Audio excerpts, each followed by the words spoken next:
Spring is in the air and a lot's happening in the garden. Let's go check it out. These beautiful roses have started appearing.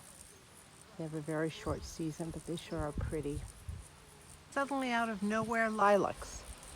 These usually come in the winter, and it's now late April, but I'm thrilled to see them. They are so beautiful, and they are definitely attracting the bees. I've been doing a lot of clearing out in the back and out in the property. I pulled out all of my onions, various sizes. And I'll show you what I did with the space in a minute, but I've got them all soaking in water. I'm going to clean them off, dehydrate some, and maybe give some away. I have a lot of bay on the property, so I've been cutting down new bay trees, little ones that are sprouting. There is a limit to how many bay trees.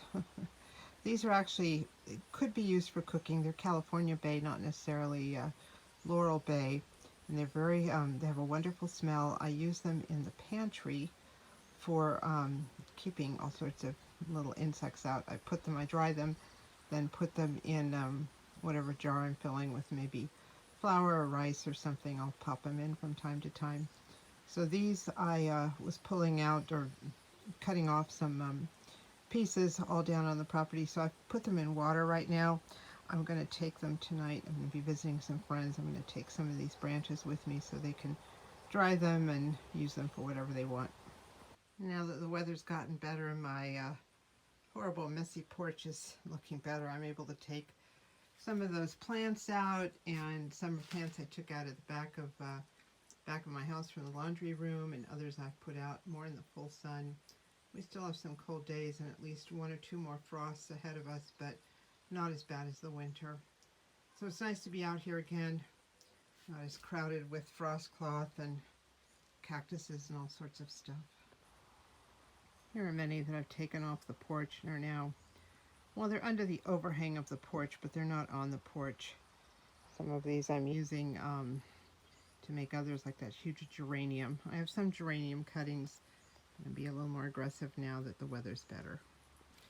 I've had this agave for 2 years now, and it's a kind of a failure to thrive, but I'm not giving up on it because every winter it comes back with a little bit of a sprout here. So I'm feeling that we'll maybe build some strength. I don't know, I've done everything I can for it. It's either too hot or too cold. I thought these things were supposed to be a little more hardy because they live in the desert. This is why I haven't done any sort of aggressive weed whacking yet. All these flowers come out and they attract all the bees and all the things I want to see here. So I'm going to let everything run its course and do some serious weed whacking. I'm going to be doing some weed whacking up and down paths and stuff like that, but areas like this I don't bother. Well, I made a decision about what's going to happen down here. I have these big tubs that had onions in them, onions I showed you earlier. I've kept one onion, mainly because it's not a from scratch onion. It was a piece of onion I stuck in there, and it keeps putting out these beautiful tops. So I'm just going to let it there. But I've moved my herbs from their original, they were in like pots, little pots, and they were just getting too big. So I've moved them into here since they do so well in this area. I thought we'll just keep them here. So I have sage, marjoram, lemon balm, chamomile.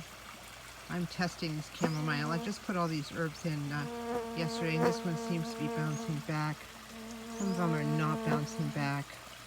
But that's why I come out here a couple times a day. They were originally in a container like this, which is just totally shredded.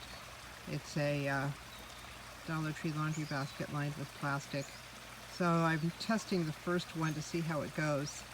And then I'll either do the same or I won't do the same with these.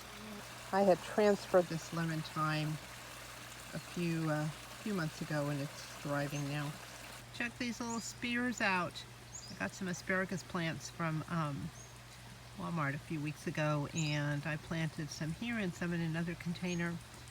And these are the first that have come up. I have another package.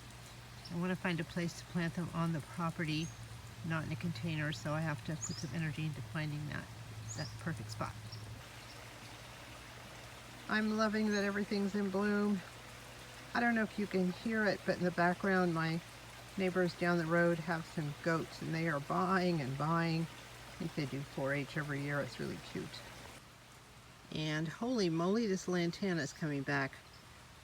I kind of had it for dead, but I kept watering it and fertilizing it, hoping, and here it is.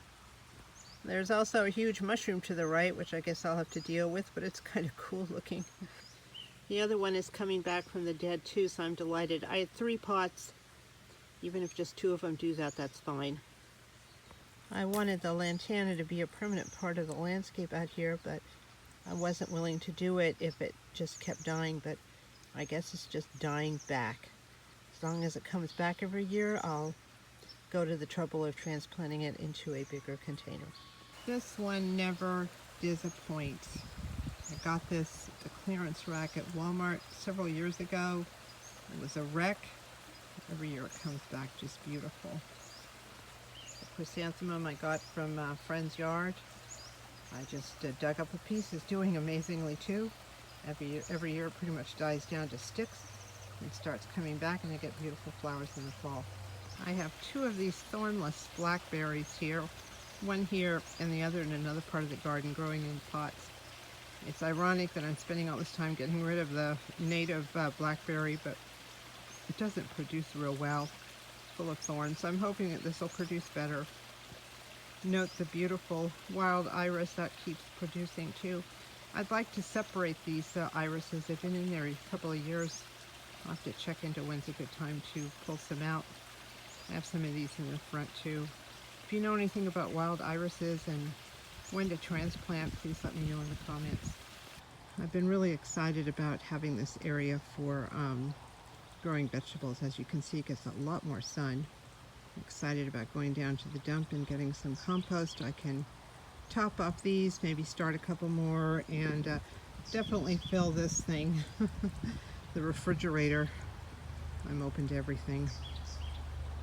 I'm feeling this incredible sense of confidence this year about what's happening out here. I'm doing a lot of the ground clearing myself with the weed eater and the tools I have.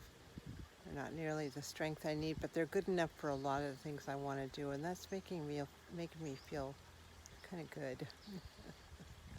I'm also feeling good about what I want to grow and how I want to grow it. This will be, I think, number six summer here. I've been here 6 years as of July, and I'm finally maybe getting the hang of things. 6 years sounds like a long time, but maybe it isn't. I don't know.